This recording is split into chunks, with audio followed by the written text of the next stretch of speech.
Alright guys, I'm back here with a video talking about the San Antonio Spurs, and with the NBA season literally being on Tuesday starting. So excited. I'm over here in the library. As you guys can see, there's a bunch of books behind me. I wanted to talk about this roster, and I know I already did my preview on this team, and I believe they're going to be a very, very good team, and it's a team that you guys should all be looking out for. And they made a lot of moves, okay?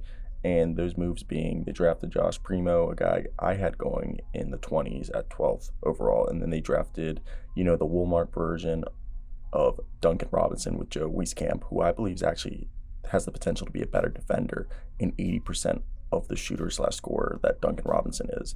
They signed and traded DeMar DeRozan for Thad Young and Alfred Camino and a future first and future second round pick. They brought back Bryn Forbes. They brought in Doug McDermott. They signed Zach Collins, who I think has the ability to be a stretch five and equally as good defensively as Jokic Pertl. And I know that's a tall order because I think Jokic Pertl is like a top 5 defensive center in the NBA. But they also brought in Jock Landale, who I think is a younger, better version of Aaron Baines. He's literally Aaron Baines 2.0. Then they have Keita Bates Diop, who they brought back on a 2-year minimum deal, with the second year being non-guaranteed. And they traded Nicola, this guy they had draft rights to, for Chandler Hutchinson, who they literally cut immediately, and they got a second round pick. They waived Hutchinson and they waived Luka Semenka, and they didn't bring back Patty Mills, Rudy Gay, Trey Lyles, Gorgie Yang, or Quindary Witherspoon. So with that being said, I want to talk about this roster. I think the starting roster is going to be DeJounte Murray, Derek White as the two guards, because they play off each other so well. And Derek White had averaged 15, 16 points a game last year. Same with DeJounte Murray. And I really expect Derek White to score and be more efficient. Score the same as he did last year, but be more efficient and probably have 5-6 assists a game. DeJounte Murray, similar thing, 5-6 a game, be more efficient. But I expect DeJounte Murray to be the 20-point scorer for this team. I really do believe it. Doug McDermott's going to be launching 5, 6, 7 threes a game. I could see him being a 12 to 15 point scorer.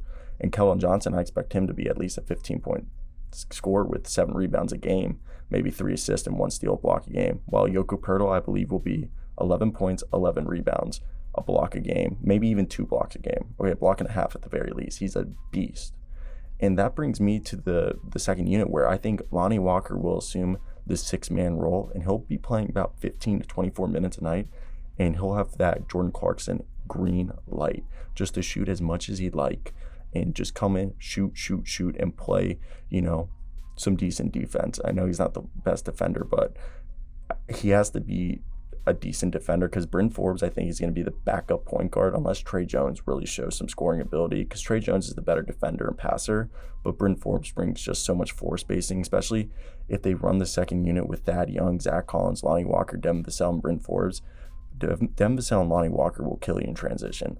Thad Young can stretch the floor, so can Zach Collins. Bryn Forbes can stretch the floor. That'll allow, Lonnie Walker to do some damage inside, and maybe if he stops being such a pussy and actually lets himself absorb some contact so he can start drawing fouls and go to the line more, then Lonnie Walker could be a really good 6-man.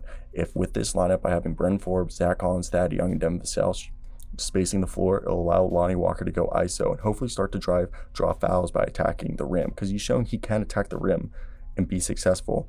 He just seems like he's too soft and doesn't want to absorb or get any contact. Devin Vassell, if he really plays well, I could see him pushing Doug McDermott to the second unit to be their shooter off the bench, and Devin Vassell being 3-and-D 2-way demigod.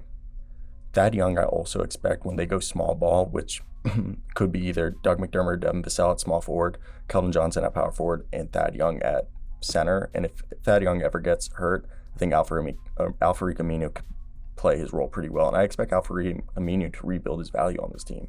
And with the deep reserves being Trey Jones, Joshua Primo, who Primo is probably going to play more in the G League, Keita Bates Diop, Drew Eubanks, Jock Liddell, and Joe Wieskamp probably going to be on 2-way, play more in the G League. I expect out of all these guys, probably Drew Eubanks and Jock Landale will probably play the most, because I think Zach Collins, Thad Young, Jokic Pertl, Landale, and Eubanks will all be on this weird center rotation, because they have 5 centers, 48 minutes. I think a lot of guys are going to be doing maybe 4 guys play 16 minutes at the beginning of the year until they really get that center rotation down. But this is a team that's going to beat you in transition. It's going to be fun to watch. They're going to be deadly. And I think it's something you just got to pay attention for, because I don't think people are expecting how like good this team is going to be. And when I look at them, I think like, look, Keita Bates Diop, he's not going to do much. He's a combo forward who was promoted from a two-way. If he shoots better, he's a decent role player. Zach Collins was a lottery pick and has shot blocking ability and stretch five potential. If he's ever healthy, it's going to be good. Drew Eubanks has been working on his shot, and it looks like he can play power forward now too. And he's kind of this guy who has some bounce and he can hit the shot, and he's a hustle player. Bryn Forbes won't start this time, but he shot 45% from three in Milwaukee. Keldon Johnson, he's a hard charging driver, and he's among one of my favorite players in the league. His shooting still needs work, but he's getting there. Trey Jones is a pure point guard, defensive and, passing, but he had a strong summer league to make up for an underwhelming season last year, so I hope. Jock Landale was arguably the best player in the Australian Basketball League, the NBL, but his defense in question is space, but he shows that he can get into position and make up for his lack of length. Doug McDermott's one of the league's premier specialists at curl cuts from the left side of the floor to get open for a three-point shot, so just be ready to see that a lot. DeJounte Murray, if he can tap into a higher frequency of shot creation and just being more of a volume shooter, I think he could be the leading scorer of this group. Yoga Pirtle is a dreadful foul shooter, but he's still underrated. He protects the rim at an elite level, he screens incredibly, and he's a good passer. Joshua Primo, he's a wing who offers size and shooting ability, has some ball skills and athleticism that didn't really pop at Alabama, but he needs some time, so you won't see much of him this year. Devin Vassell can catch, shoot, and read defenses at the next level, and he needs to reach the paint every once in a while, I feel like, and become a better foul drawer. Lonnie Walker is an insane athlete who can shoot, but he's somehow ineffective. Hopefully he can put it all together.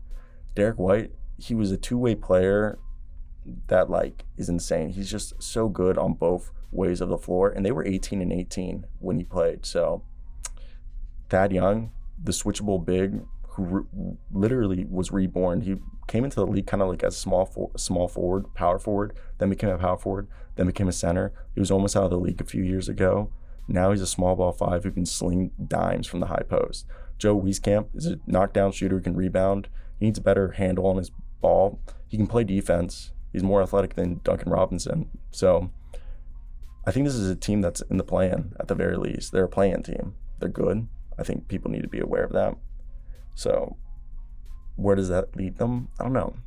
I think play-in at the very least. Anything else is disappointing. This team isn't a lottery team. This is a playoff team. Play-in at the very least. That's where I want to hear your guys' thoughts. Am I overrating this team or am I underrating them? I think they're really good. As long as Greg Popovich is there and the whole staff, I truly believe that this is going to be a good team. Because he kind of coaches them like college kids. Let me hear your thoughts.